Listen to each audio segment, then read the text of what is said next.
first off, it's my great pleasure to introduce Steph Tranter. So Steph is a hybrid executive coach, and she merges coaching with therapy. She's not your regular kind of executive coach, nor counsellor really, but she's a rather fabulous blend of both. Since taking her own leap, though, into self-employment in 2011, Steph has been successfully steering her executive coaching business, serving a diverse range of clients from C-suite executives to directors across all sorts of different sectors and industries.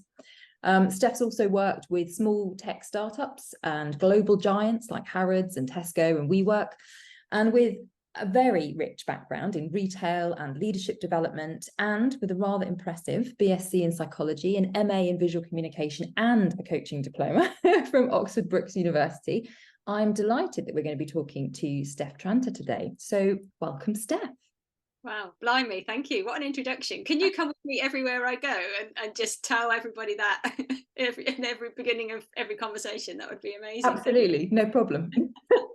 More than happy to. Hi to those that have just joined. Hi, Dan. So, Hi, Dan. I guess first, where to start really. Firstly, I'm just really pleased that somebody I know and respect in the L&D industry, and someone that I've worked with in the past, has published such an amazing book, and I think that it's really fantastic and it's a great success. You must be really pleased, Steph. Yeah, well, first of all, thank you for inviting me along, because as we were just saying before we hit record, I'm so proud of what it's turned out like, what I've achieved with it, and really delighted to talk about it. I'm really delighted that people are interested in in hearing about sort of the backstory behind it. So yeah, no, I'm really, it's 12 years in the making, really. So it's been a little while, but no, really delighted with it. I'm really pleased to be here to talk all about it. Oh, it's amazing. I mean, for me, I can't really say anything about the book without mentioning how incredibly user-friendly it is, which sounds like an odd thing to say about a book, but the design is, it's just makes it really easy to read, easy to use, and I use the word use because there are so many practical tools in it. It actually encourages you, for those of you that actually haven't been through the book, it actually encourages you throughout to write in the book. There are some fantastic kind of sections in here that really bring the book to life. They make it real, but it actually really focuses on you taking action and making a commitment to your actions and to yourself, really. I think for me, the way that you get people to explore, their passions, their interests, their values, their strengths, I mean, everything throughout this book, that you, by the end of it, you feel like you really know yourself, which I guess is, sort of part of the purpose of the book. So I found it a fantastic read, really enjoyed reading it, got a lot out of it, but I think the one thing that really stood out for me is just how interactive it is and how practical it is. Could you maybe just kick off by giving us a brief overview of the book in your own words, Steph? Yeah, no, and I'm really glad you brought that up, because that was the whole point of the book. I didn't want to write a book. I said it's 12 years in the making and I joke about it, but I mean, it's true, because I knew in my head, I knew I wanted to make a book. I read a lot of books. I read a lot of self-help books. I read a lot of coaching books, psychology. I read a lot of books. And one of the things that they don't often do, they give you lots of information. You go away going, oh, that's brilliant, great insight, I'm going to recommend this book, but you don't always do something about it. And so I really wanted that to be a bit of a hybrid. So you get interesting insights, but you also get the opportunity to do something there and then if you want to. So it's like a self-coaching experience, really. So in terms of how I describe the book, it really is, over the 12 and a half years I've been running my business, for me, it's a summary of all of the best and most effective tools, techniques, and processes that I have found have worked the most and most effectively for all of my coaching clients who have come to me at a career crossroads. So for me, it's literally the tools that I've used that I might have adapted and made more practical, made more simple, or processes that have worked the most. And it's just all of them put together in one book. So that it has taken a few years of refining, really, because I've trialed things out, I've tested them, I've seen which things have worked. A lot of the tools are existing tools that I've tried out and gone, it's just not simple enough, or it's just not practical enough. I need to just fine tune it, or put Steph on it somewhere, and make it Stephize it, So I suppose that's that's the first thing I'd say about it. The second is absolutely what you just described. You know, I call myself a hybrid executive coach. This is a hybrid book. You know, it's a book that's got and lots of people have commented on it, and I'm really glad they have, because I didn't want it to be heavy on the text, but the text that is there, I wanted it to be absolutely based on research, based on science, based on robust information that backs up the reason why these tools are effective. But I didn't want to say a lot, you know, I just wanted to put bits, and people often said it's really, really well researched, and I was really glad because that isn't how I promoted it really, but people were picking it up in their reviews. And so for me that was really great, because it's this hybrid between some well researched ideas that can massively help you, like positive psychology, like things like growth mindset, like some of the therapy tools like CBT, cognitive behavior therapy, but then here you go, now do something about it, and here's something practical you can do with it. So those are the two first things I would say about it. And the third thing is, I can't remember if we was talking about this before you hit record or after you hit record, but one of the things I wanted to do was not just make a book. I didn't want to just do any old book that was just full of a whole load of text. I wanted it to be an experience. So I wanted it to feel like you were being coached. But I also wanted it to feel just like a really lovely thing to hold and look at and feel. So when you open the page, you smile because you're like, oh, that's a really nice color, or you don't even know why you smiling, but it's interesting and visually interesting to interact with. So, you know, the feel of it, the cover is really nice. You're not, you know, you mentioned how it's really nice to hold it, and other people have said that, you know, I deliberately wanted to make the design a really visually and interesting, warm experience, you know. So yeah, sorry, that's probably said a lot, but those are probably the three key things is what I would describe about the book. I mean, you've certainly you know, achieved that in terms of, you know, kind of making it really user friendly, and I think that the visuals in it are really engaging as well. I think that takes a lot. It kind of straddles, I mean, you refer to it as a kind of hybrid book. I agree. I mean, it feels like a real practical handbook or guidebook. It's not just, you know, your typical reading book. I mean, it obviously there is, you know, an element of that, but it's just super practical. I mean, you're saying, obviously, clearly, you know, a lot of your background is in executive coaching, and I know that you're also trained and qualified in a number of different kind of personal development tools, particularly things like StrengthScope. I guess have they had much of an influence on you? I think not just for the book, but in your life generally. Hugely. So several things to say on that. I think a lot of the tools and techniques and processes that are in the book are things that I have used on myself first and foremost. So, you know, the strengths approach was absolutely transformational for me. StrengthScope was hugely transformational for me. It's probably one of the most poignant moments in my life at Tesco that made me go, actually, I've got some strengths that could help me run a business here. And I never thought about it like that before, you know. So StrengthScope had a massive influence. Things like cognitive behavior therapy and some of the other therapies in there, some of the other approaches helped me personally manage some of my own anxieties, manage some of my own worries and fears. And so, yeah, absolutely, pretty much everything that's in there has worked for me. And then I've tried it out on other people and it's worked for them too. I'm like, wicked, this is awesome, you know. And not just in and of themselves, right? I think the beauty of it is the combination of them, the combination of those techniques. But yeah, I mean, and I mean, it's interesting because one of the things I had to challenge myself on with the book is that each of those chapters could have been a book in themselves. You know, I could have written a whole book on the strengths approach and positive psychology. I could have written a whole book on how to manage emotions and your fears and stuff. So, you know, there's I had to really be kind of laser focused in actually what are my top points here, what am I trying to get across here, and how do I make this user friendly? You know, that I think the simplest things is often the hardest things to do, because the amount of stuff I've got that I had to hone down in on to make it just easy to use, it was immense. Does that answer your question? Yes. It does, Steph. Yeah, thank you. Was there a particular, I guess, kind of inspiration or motivation behind the book, or did you just feel that this was, you know, time for you to kind of get things out of your head and onto paper? Yeah, a bit of that, but actually there was probably two or three things that inspired it. So from a very practical perspective. So when I took my leap from corporate life to self-employment and running a business, obviously did loads and tons of research around how do you make a successful business, how do you do, what do you do, what are some of the things to do. And one of the massive pieces of advice people always said is make sure you've got a product, write a book. So that from the word go has been in my mind going, oh, really, for the business I should write a book. But I guess what balanced out against that was I don't want to just write any old book. So that's always been, it feels sensible from a practical perspective to do that. Equally, I think I've just always had a desire to write a book.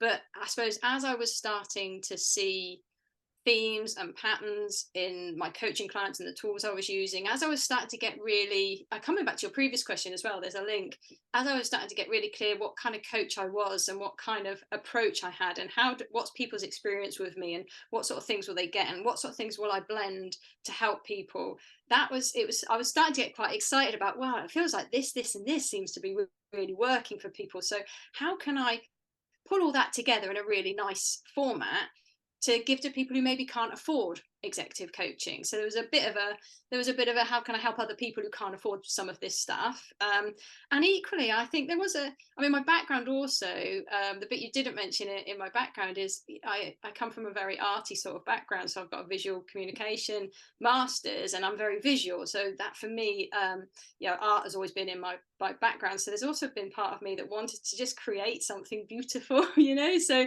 it was almost like the meeting of all these things. It's a practical thing that can help.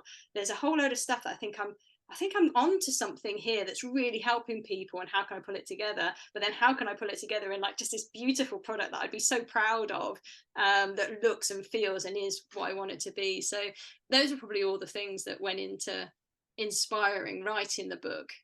But I think the biggest thing was I just didn't want to write any old book. It had to be a certain way. It had to be visual. It had to be practical. And to be honest, that presented quite a lot of challenge actually, and that's probably why it took me so long to do. Oh, plus I didn't have any money, right? So actually, how do you even produce a book when you've got no bloody money to do it? And that's continued to kind of challenge me. It feels, as you're going through it, it feels very you, and I say that in such a positive way, knowing you. It's wonderfully you, actually, and it's all the things that I would think of you.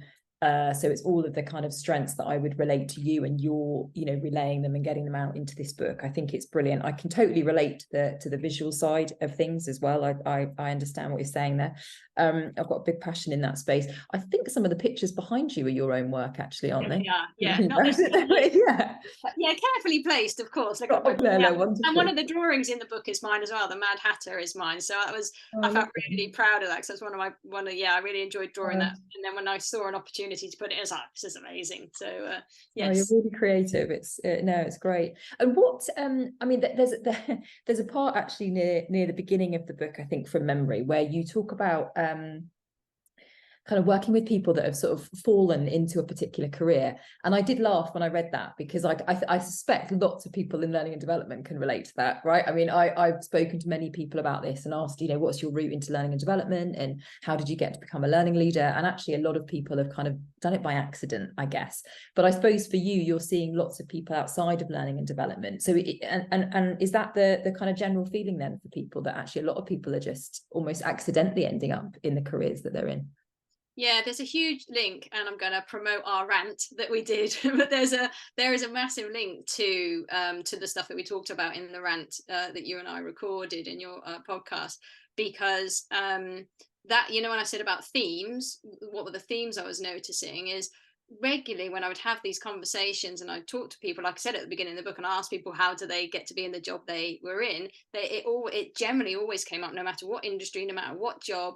When people found themselves at this little kind of crossroads, they would say, yeah, I just kind of fell into it. It was just by, I just started here, and then things progressed, and then people said I was good, so I carried on, and then I went over here, and then I went over there, and then someone else thought I was good, so it was almost very much by default rather than by design. And so that was one of the themes. So I think, yeah, it does. And I think and if it wasn't by default, it was often driven by this desire to balance out that kind of being sensible, and earning a living. And I went through that myself. I think it's a I think we often find that we tend to coach or teach or get drawn into areas to help others in areas that we've needed help in ourselves. I genuinely think that. And for me, this has always been a very personal journey anyway, coming back to your earlier question, because I think if I remember when I was going through the art route in university and things, I was like, I would love to be a perpetual student. I'm loving learning, I'm loving creating, I love all of that. And at the same time, I had this job at Tesco that was funding my way. You know, I was on the checkouts, you know, nothing exciting, but you know, it was on it, but it was funding.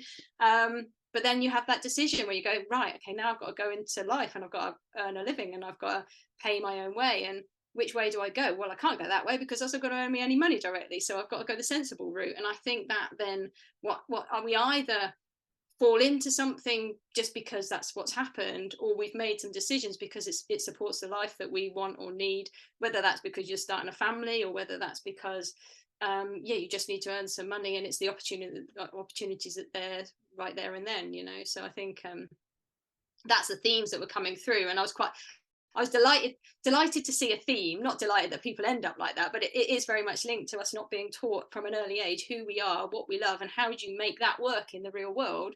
You know, how do you make a living out of that, or how do you even identify any of that and back yourself with it? So, and I think, I mean, if I had access to something like that early on in my career, I mean, I suspect, to be honest, I would still have ended up in a similar path, because it you know, developing people was always something that I was kind of drawn to, I guess. But I mean, this would help so many people to have access to this earlier on in their career. I think it's almost like something you want to introduce people to. Well, actually, probably this is too late. I was going to say an onboarding stage when joining an organization, but that might well be too late.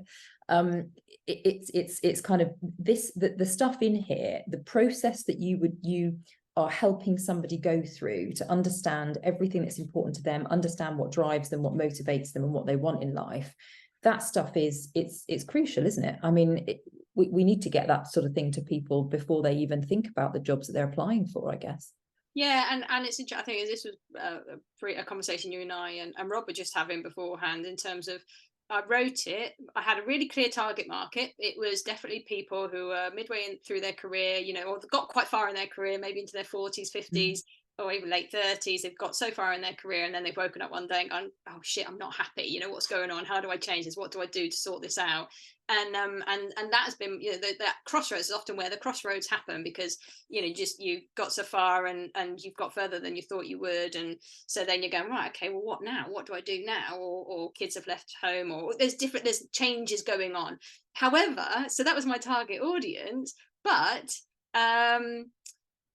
as people have been buying it, the feedback coming back to me is, this would be great for my kids. This would be great, you know, and I got some people to review it beforehand, and they said, I read it, and then my daughter, who's just left university or just about to go to university, I can't remember which one, has read it, and actually, having read your book, she's now changed what choice of course she's going to do, because it's opened her eyes or mind to some things. And there's a couple of people I've been mentoring who one is pre-graduate and one has just graduated, and both of them gave similar feedback that this has really helped them make some proper career choices. So I'm delighted with that, because that was never the intention, but actually, if I could help that group of people, it's like, God, that would just be amazing. Let's help them now so they don't get the problems. I mean, I'll be out of business then, actually, if we help them, but you know, yeah, actually, let's help those people now so that they won't have this problem in the future, or they'll be better equipped to deal with this problem, because things change, don't they, and life evolves. But yeah, so I'm really delighted when it started to appeal to that audience. And I think that might be the style as well, because you said earlier it felt like it was really me, and it's really weird when people say, yeah, I felt like you were just sat in the room with me, and I didn't deliberately go, right, I've got to make this sound like me. I just wrote, you know, and when people edited it and they said, no, it'd be grammatically more correct to write it like this, I was like, yeah, but I wouldn't say that, you know, it doesn't feel right. So I whilst I was getting told off by people left, right and centre going, yeah, but Steph, that's not right, I need to keep it like this. So I'm really pleased people see that, because whilst I didn't deliberately go, it's got to sound like me, I think I probably did. You know, it's got to be like this tone. Good for you. That's great. I think, yeah, good for you. Stick to your guns. I mean, I think this is probably something that's, I mean, I'm actually thinking about my kind of, I've got grown up nephews and nieces as well. They're kind of in their mid-20s, mid to late 20s actually, just to make me feel old. But old, really? Yeah, I'm thinking this would be a great gift for them actually as well. So yeah, I mean, it's obviously something that and I totally understand the audience that you wrote it for initially, but I think as well as that kind of mid-career and sort of late career age, actually really early career is great too. I can't really see anyone that wouldn't benefit from going through this, to be perfectly honest. Because it's not just a book, it's kind of a process really. And it's certainly something, I genuinely like it, and I think it's part of a kind of self-discovery sort of process as well, and it's certainly something we'll be adding to our recommended reading list, for our program. Just to remind everybody on the call, if you have any questions, I will ask at the very end of the interview, but obviously if you've got any others along the way, feel free to pop them into chat. So I'd love to know, do you have a particular kind of strategy for writing your book, Steph? Is there a process you go through? Is it something that, you write a piece every day and for a year and then kind of voila, you have a book at the end? Or how do you approach this? Every possible process under the sun is probably what I went through, to be honest. So it as I said, because it evolved, and because there were key moments, and literally it probably has been over the last 12 years. That's not an exaggeration, and I think there's some moments that have been conscious, deliberate decisions and deliberate things to do, and others have been more unconscious and not realizing it's been towards a book, because it was just towards my business or my coaching and things. So for instance, when I talked about the tools I developed, that was constantly evolving with all the coaching clients I was. So the tools that go into the book have evolved, and I never always thought this is going in a book, but it eventually had evolved to that. So there was sort of an organic process of accumulating the things that I felt worked best for people and stuff and all that. And then also I was often testing things. So there wasn't one big strategy that I went, in 12 years time I'm going to have written this book, but there was clearly things I was doing. So I was testing things out, like writing articles or blogs or webinars or workshops, depending on what I wanted to test out and depending on what was needed by a client. So a lot of times it was driven by what a client needed, as well as me testing a few bits out. But I suppose there were some key moments that shaped the process, and they came from different angles really. One was actually I was really interested in creating like a passive income stream. So I was really interested in creating online courses. So there was one point a few years ago where I worked with a really brilliant lady who helped me organize a lot of my content around a few of my key topics. And one was emotional resilience, and one was around career planning and career clear clarity and all the stuff that Leap has turned out to be. And that helped me organize all of my material. So I did that 3, 4, 5 years ago. That sat there because I then focused in on the emotional resilience online course and created that. But the career stuff sat in the background and didn't really do much. And then I suppose, again, I kind of had another, I don't know if this is answering your question, but this was my process, I suppose. And then earlier last year, I started to think about, well, I've developed all these tools, I've developed all these things that I think are the most effective stuff, but my style in coaching is very person-centered. So whilst we might set objectives, whilst we might know what we're working to, and whilst I've got all these tools and techniques in my head around what I could help them with, I don't go into a coaching program and go, right, you're going to do 6 sessions, and in session 1 you're going to do this, session 2 this, session 3. It's not planned out like that. It's very much, let me see what the person brings and what are they going to help them right now. So in the book, you've got tools later on down in the process, like my ideal life, or some things managing fears. But if in session 2 some of this stuff came up, I would bring it in and go, right, well, let's work on this and sort this out. So my style is very person-centered. So I never really had I never knew whether a process would work in terms of what I was doing. So what I wanted to do was put all these tools together and techniques into a group coaching program, which I ran over the summer with 4 people, and I tested it out as a process. So I tested out starting with identifying, the My Life So Far stuff. I did all the stuff that's in the book, right? I tested a lot of that out as a process, and all the different people who came on the group coaching, there were 4 of them. They were all at a career crossroads, but for different reasons, and had different things going on for them. But every single one of them benefited from that process. Some tools work more for others, and you know, so some bits were more effective, but all of them got something out of it, and that gave me massive confidence that the process worked and that it would be effective, because I wanted to write something that was useful, to your point. So I think that gave me that was part of the process to test out, does this process work, because it's so against kind of how I normally operate. So that was part of the process. And then I guess when you get into the intricacies of writing the book,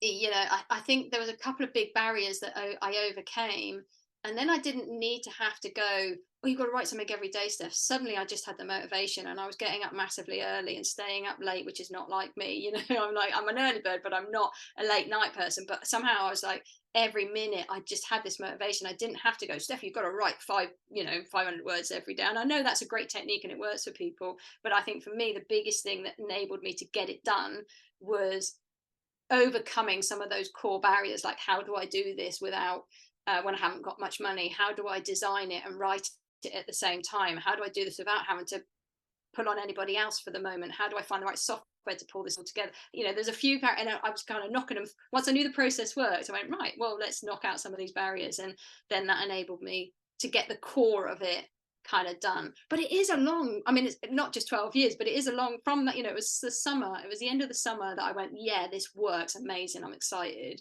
to, yeah, so it was probably August to July to when it then got, you know, and this is self-publishing, right, which is a lot quicker than the publishing route. So there's a lot in that, from getting it all together and then refining the design and then refining the words and then making sure all those principles that I'd laid out at the beginning around how I wanted it to look, when you made a change it would knock on the effect of what something else looked like. So there was a very intricate kind of 5-6 months of just refining it so it was really simple and usable. I've just told you a lot, haven't I? I don't know if that does That's fun. It's fascinating, Steph, and I love that you've actually tested stuff out in, you know, practically with people. That also, because I know you, that feels very you. I like that. There's a reassuringness about that as well, that the book's kind of been through that, I suppose, and it's been through a process. When we spoke to Paul Matthews a couple of weeks ago, he was saying something that he did was, when he was writing, he'd publish kind of draft chapters and get people's input and stuff. So I love that element of kind of, you know, testing as you go and getting people's feedback.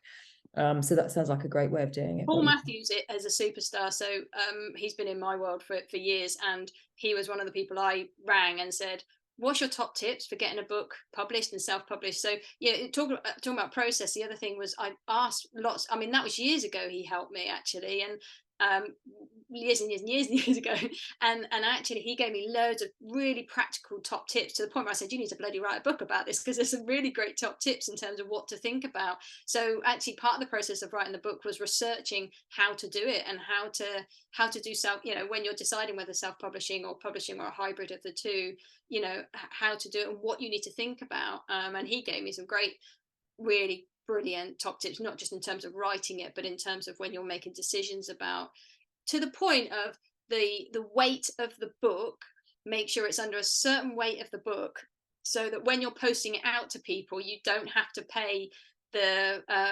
extra amount because it's over 250 grams or something like that. Now I should have heeded that advice, because mine is 256, so I have to pay the extra amount now. But it was great advice at the time. I just forgot about it when I was on this thing around going, oh, I've got this amazing, wonderful, brilliant book that's beautiful and heavy. He was exceptionally, brilliantly, generously helpful. Yeah. For me, I mean, I'm going to open this up to a Q&A, Steph, and see if people have got any questions. For me, I guess in terms of my takeaways on reading this and reflecting on your approach to the book as well, you know, for me, this is very centered in personal action planning and getting people to make commitments to themselves, focusing on their own development and growth. And I suppose how to know themselves better, really. And it's certainly something I'd recommend to, well, I think as we've kind of covered, probably anybody, frankly. But what about for you? What are the kind of key takeaways that either you've got or that you're hoping people will take from this? I guess it depends on who's reading it in terms of what takeaways I want them to get. But I suppose it's, There's so many, because I hope I'm introducing some concepts that maybe people haven't come across, and they go, wow, that's really life-changing and refreshing, like the strengths approach. I know it is out there, and it is out there, a lot of people, but still there's a lot of people who don't know about it. So I suppose there's that takeaway. I think the biggest takeaway actually was summed up really nicely by someone who reviewed it for me, and they said a lot of wonderful, lovely things. But the thing that sticks in my head, which now has gone out of my head because it's stuck in my head that well, was was that actually the only thing that's in your way is you. And I like that he said that, but at the same time, but he also said, and Steph helps you overcome those bits. And I think that's, puts you in control of and actually, so I suppose that's the takeaway. It's doable. It's absolutely doable, but you have to invest and prioritize the time to focus on this stuff, because no one else is going to do it for you, but it is doable and it is in your control. Maybe that's the takeaway. This is all in your control. And it's not just for people. So I don't know if this is related, but in terms of like an L&D audience, or just even people in the corporate world, again, once I'd had it published, a lot of my ex-coaching clients, who are obviously senior directors and leaders of teams and stuff, would say, I love this, Steph, and I really want to give it to my team or someone in my team, but I'm really worried they're going to think I'm hinting at I want them to leave, because it says leap, it's all about changing careers and so, and several people had asked me that, said, I really want, but to your point, it can help anybody. But I suppose that's one of the takeaways. This isn't about just, if you want to make this major life change, when you want to change organizations or change careers, just make a massive change. A lot of this is just helping you. There's a lot of it's actually about confidence, building confidence in who you are and clarity around what you want. It might just be building the confidence to go for that promotion in the company that you're in, or maybe just fine tuning your current job to be more of the things that you love. Maybe it might even have nothing to do with your job, and it highlights some things that are really important to you that aren't in your life that you want to get into your life. So I think those would probably be the takeaways, is that you're in control, and here's some things to help you be in control. And this isn't just about making major changes. This is about just giving you the opportunity just to get life a little bit better, I suppose.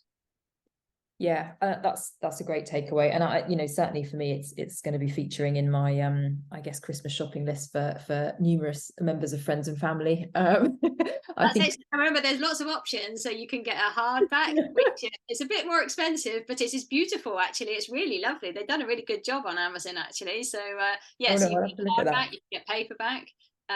Or if you don't want to spend any money, you've got the podcast. So I've recorded every chapter. So if you want to give a Christmas present by just informing someone, here's some information, you get every chapter, because I wanted it in audio version, but again, creating an audio book is a long, arduous process and costs lots of money. So I thought, well, what's the easiest way to get it out to people and put it on my podcast? So, and I was going to ask you about, because that's an absolutely brilliant idea. I've not seen anybody do that. Thank you, Robert. Robert's just shared the link actually to your podcast, which is great. But yeah, what a brilliant way to introduce somebody to the book, by actually going through the chapters in your podcast and letting them kind of experience it and hear it directly from you. No, that's a really great idea. I'll take credit for the idea. I nicked it from someone else, but equally, I've not seen many people do that. But I wanted to give a bit extra as well. So because it's me reading it, again, it's very much, this is me, and this is how I'm trying to explain it. I'd also probably ad lib a little bit too much and tell you a bit more stuff to add to some of the things. So it gives you a bit more than just the book. So if there's some exercises, I might give a few more hints and tips, or I might ramble on a bit more about something that's actually really meaningful that can help someone in those exercises. So it complements the book really nicely in that sense.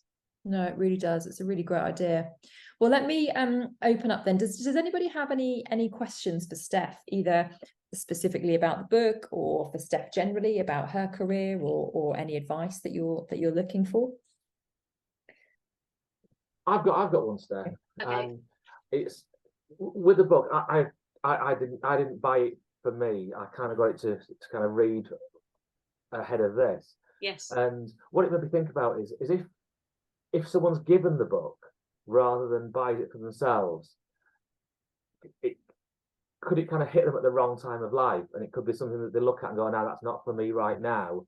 It sits on the shelf for 3 years, and then potentially they come back to it when that time's right.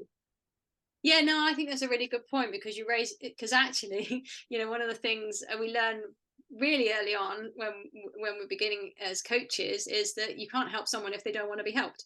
So actually, if someone said you've got to go for coaching and then, well, I don't want it, then no matter how great a coach you are, you aren't going to help them. So Robert, I think that's a really good point. But actually, yes, I would hope that's why I wanted to make it beautiful, that it was something that you remember, that you look at it now, it's not quite right for me now, I'm not really in the headspace, but I'll put it over there and I'll remember it.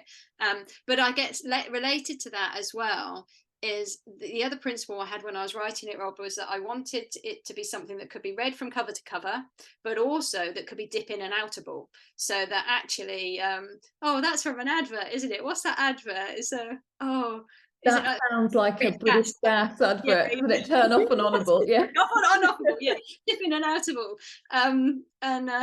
So that, you know, if there was a chapter that wasn't quite relevant, but there is one that went, oh yeah, that's really interesting about, actually I'm really crap at getting a plan together, so this creating a plan I can stick to, that's really relevant. So you can dip in and even within chapters. So on chapter 4 there's I cover 6 of the main sort of fears or thoughts that people have that prevent them from leaping, and not everybody will have all 6, so each one is 1 per page, so you can even just dip into that and go, right, it's actually, I'm worried about paying the mortgage, I'm not worried about whether I can make it work or not, I know I can make it work, but will it earn me enough money, so what do I need to do? So yeah, so I hope that answers your question. Absolutely. I think it's a really good point. But don't make that stop you buying books for your family and friends. No, definitely not. Can I just dip in there, if Yes, that's please. okay? Sorry, I'm having my lunch, which is why my video is off. So for me, I think I don't think you have to be at any stage of your life. I think there's so many useful tools in there that just at any part of your life, it doesn't need to be I'm thinking about leaping, or I think I'm thinking about making a big decision. I think you can use any of those tools at any point. That's certainly what I found. I mean, I've kind of read it a couple of times now, cover to cover, really easy, because it is so bloody easy to read. And I don't read lots of books like Steph does. I struggle to get through one book every kind of month or so, because I put things down a lot. And I'd made my massive leap before reading her book, and then I've kind of read her book, and I still think I'll go back to it loads. I'm not just about to change my career, I'm not just about to, you know, make any huge changes, but I think there's so many really good tools in there that I'd just kind of give it to anybody and say, it's a really good book and there's some really good stuff in here. Yeah, so I think that was my take. I don't think there ever will be a bad time to give it to somebody, I guess is what I'm trying to say.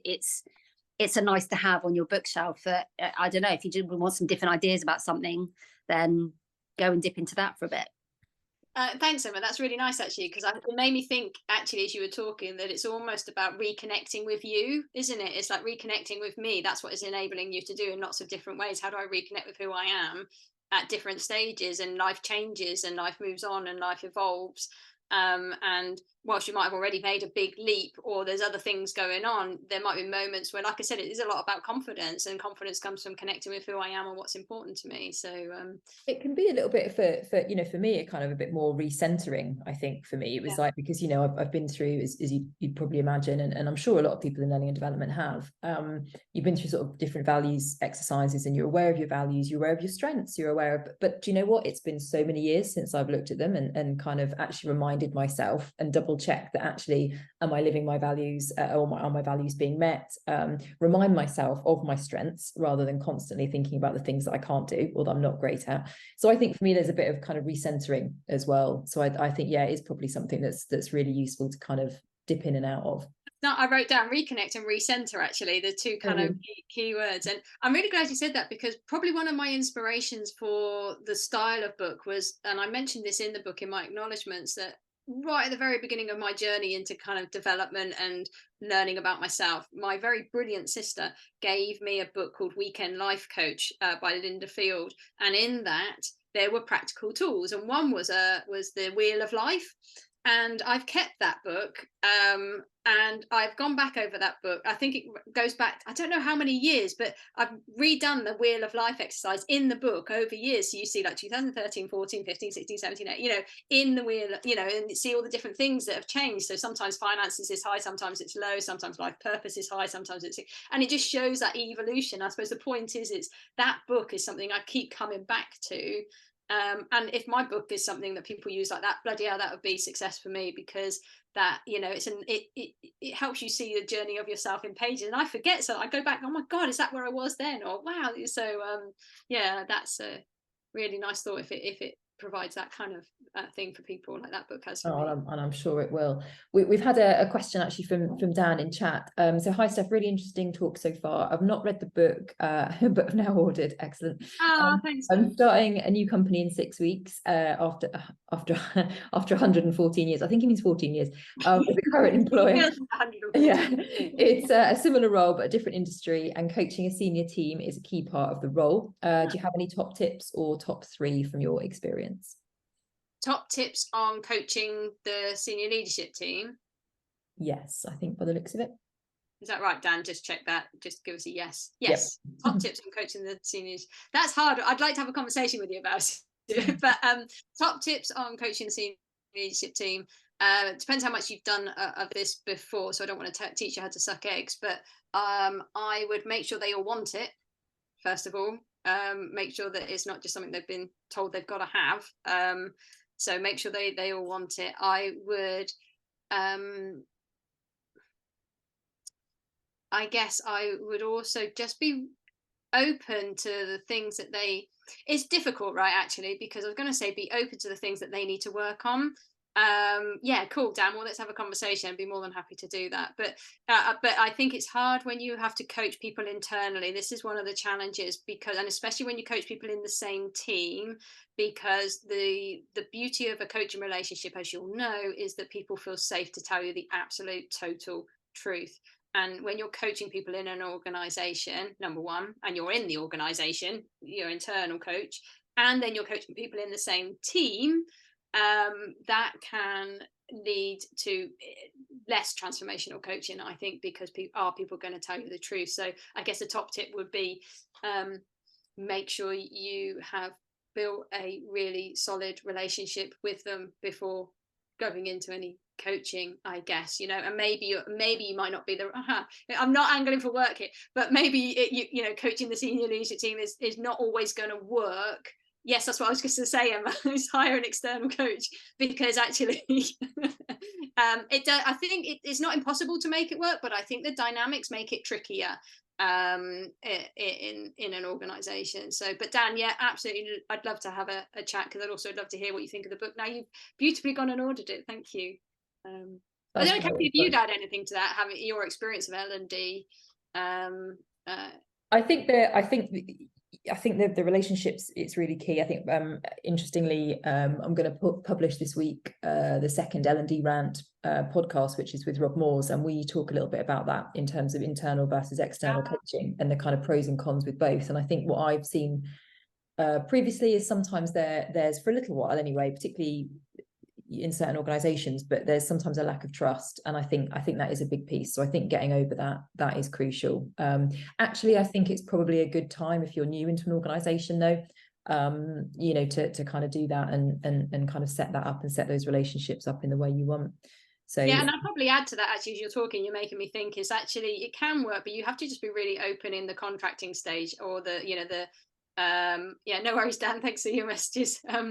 I think it's almost like, look, I know I'm internal, I know I'm coaching these other people, how do you feel about that? Before you even get into the coaching, let's just have some honest conversations about how you feel about talking with me about what's going on, because this isn't going to work. Cards on the table, that is not going to work if you don't fully feel you can say absolutely everything that's going on for you right now. So that'll be interesting rant to listen to then, actually. Yeah, it's very much coaching centered. Yeah, I think probably it's probably just a summary of what you've both have just said, but and you're outside now. I know I'm doing my washing now. I'm sorry, I I'm multitask. Right? Multitasking. It's raining. I put the washing out and it rains straight away. But I think, Dan, you're in a beautiful position to be able to do this, because the one thing that people love doing, including exec, in my experience, is that when you're brand new into an organization, as part of your induction and introduction, just walking in with your ears and going, what's it like here? Tell me what's going on for you. Tell me what works and what doesn't. And because they don't really know you that well, they're probably more likely to come in with a, like, this is what's happening, this is this works, this doesn't. And then you've almost kind of set up that precedent for that trusted relationship as you start. It just becomes a really good opportunity right at the beginning. That's what I found anyway. Yeah, nice. 100%. Yeah, it's like having a roving reporter on this webinar. Thanks, Emma. Right. We always do this. So first of all, Cathy, you need to follow me around to do all my introductions, and then we always need to, let's cut to Smith. I think so. That's a good format. Well, thank you. Thanks for all the questions, everyone. And thank you, Steph. I've really enjoyed hearing more about your journey, delving into the book, and just generally chatting with you, to be honest. And I think that your book is a great success. It's incredibly authentically you, really practical, and I'm sure it's going to make a massive difference to lots of people. What we'll do with this recording is obviously pop it into my Learning Lounge, and we'll put links on there to the book, to the podcast, and also, if you're okay, if anyone wants to kind of chat with you, they can just tag you in the comments and carry on the conversation. Yeah, or drop me an email, steph@steftranter.com. More than happy to chat, but yeah, or chat over the app. Either way, always happy to chat. Fantastic. Thank you so much for joining us, Steph. Right, thank you for having me. Cheers. Thanks, everyone.